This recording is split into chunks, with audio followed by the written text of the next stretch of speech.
Talk a little bit about swarming. It's a natural instinct for the bees when they start running out of space to go out and try to find a bigger spot. And it's crucial that you as beekeepers are monitoring your hives to make sure that your hives don't become overcrowded or the queen runs out of places to lay. Normally we worry about this stuff in May and June.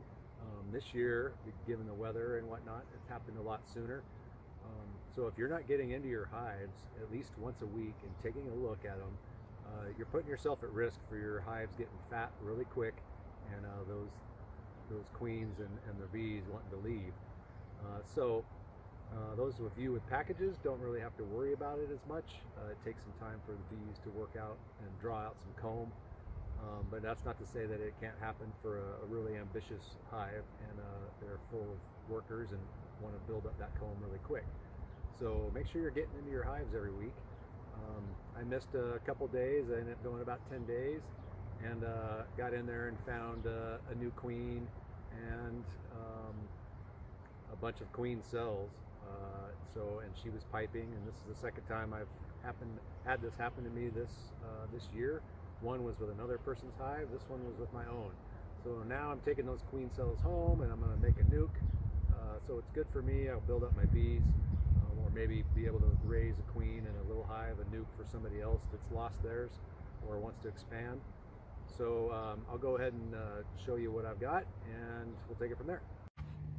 Okay, so what we're looking at here is a bunch of frames, a brood and a blank honey frame that I pulled out, or a full honey frame that I pulled out of a hive. Most of these frames have queen cells on them.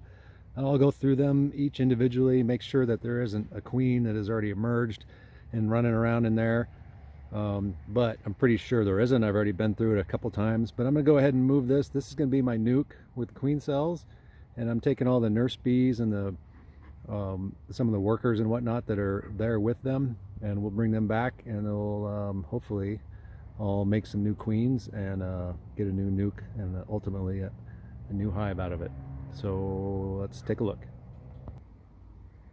So here we go. I'm looking at a frame here. Basically I'm looking for a queen or another virgin queen. You can see those queen cells down there at the bottom. And if you look in there, you can see how there's larvae in there and a royal jelly and whatnot. And they're making those queens. There's a queen cup on this side here. So I got some there, and then there's a few on the other side, I believe. Yeah, there's a cup there that's just starting. So I got some in some different stages. So I'm going to put this one in there, and I'll show you the next one as well. Okay, and now here is another frame. You can see how big that brood pattern is.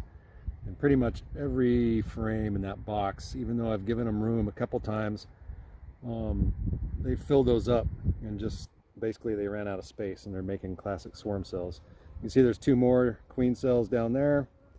I'm still looking for another queen, just by chance, a virgin that's maybe running around, but I don't really expect to find one.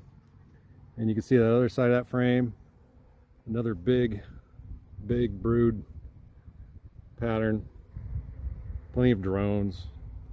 So hopefully between these cells and the bee population, it's not quite capped yet. Queen cells usually capped around the 8th day. It takes about 16 days, so I've probably got a couple days left before they're capped, and then another 8 days after that before they emerge, and then maybe 5, 6, 7 days, who knows, before she goes out and starts laying, and then we can take a look and see if we can find some eggs. So until then, that's all I've got for now. It's just showing you the importance of maintaining and inspecting frequently and getting inside your hives. 7 days is plenty, but you don't really want to go any more than that. So until then, see ya.